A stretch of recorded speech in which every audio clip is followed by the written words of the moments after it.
Sinulit pa rin ng mga dumayo sa isang theme park sa Marikina ang pamamasyal kahit sarado ang ilang ride. Nakatutok doon live si JP Soriano. JP.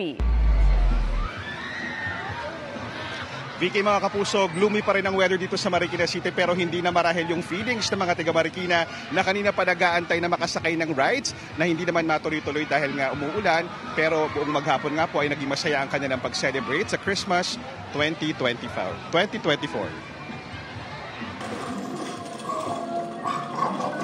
Dahil maulan, di makapag-operate ang maraming rides dito sa isang theme park na ito sa Marikina.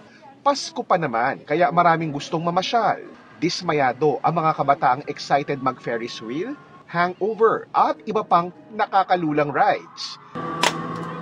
Pero mapipigil ba naman ang Pasko?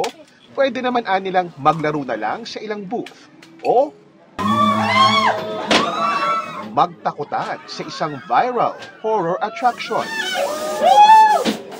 Halloween yarn? Nakaladkad pa nga ako ng magpipinsang ito.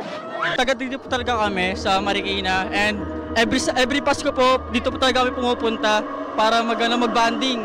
Merry Christmas! Panira talaga ng banding ang ulan, pero good mood itong si Ivan.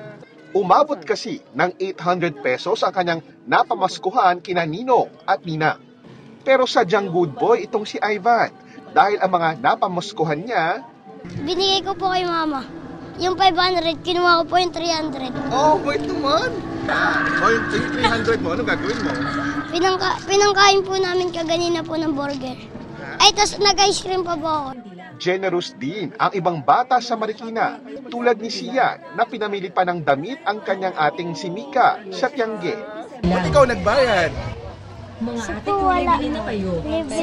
77 Libre lang. mo kasi Christmas. Mga ate, kung bibili na Thank you, Bat. Salamat sa mga ate, kung bibili na kayo, 77 sa libre mo. Namimigay rin po yan sa kapitbahay.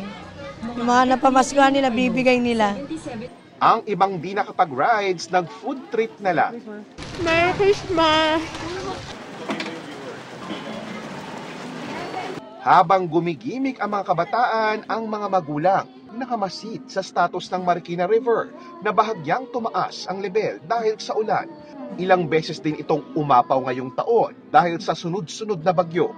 Pero sabi nga ng mga taga Marikina, laban lang. Laban lang hanggat may buhay, may pag-asa.